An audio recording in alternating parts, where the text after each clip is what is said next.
of Congress is really still up for grabs. And one of the things we've been looking at is that red wave that Republicans hoped for didn't materialize as we expected. We have Stephen Caliendo, who's joining us now to break down some of the analysis. Absolutely. At last check, of course, these things are very fluid because we had 5 undecided Senate races. It was 48-47 in favor of Democrats, but of course that could change and flip.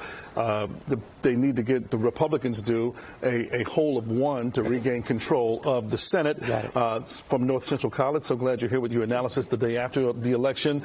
How long do you anticipate before we get some resolution to this balance of power on Capitol Hill? I would imagine that in the next couple of hours we will know most of those 5 seats, but I think the one that we talked about yesterday morning and the one that we talked about a little earlier this morning is the one in Georgia. Right now, no candidate has 50%, which means that they would have to move to a runoff. I think I said yesterday it was in 2 weeks. It's actually longer than that. It's about a 4-week gap.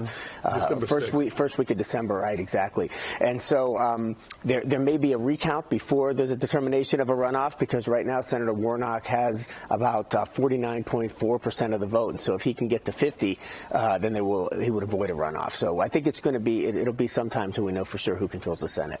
All right, and we know Senator Tammy Duckworth here back at home. She is going to be out with voters saying thank you for bringing me to a second term here. What does this mean as she positions herself, nationally and also locally here in the state? She does have a national prominence, and certainly I think her stock is rising in that respect. I don't know what her ambitions are particularly, but the other thing that can happen is when you have a runoff election, just to tie these two things together, is that sometimes these emerging voices end up helping with fundraising, with campaigning to try to maintain control. And so we may see some of that kind of movement, whether it's Senator Duckworth or other prominent figures moving to Georgia if there is a runoff in the next couple of weeks. And lastly, speaking of national aspirations, there's still a lot of rumblings that J.B. Pritzker may not be done running, and the White House would be his next step, as well as Ron DeSantis in Florida. Ron DeSantis had a really good night in Florida, particularly in Miami-Dade County.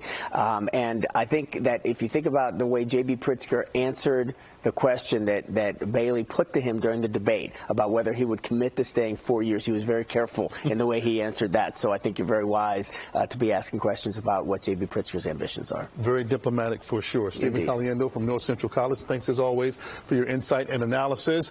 And we'll look forward to seeing you. Going to be with us at 9 a.m.? I'll be back. Okay, we'll see you.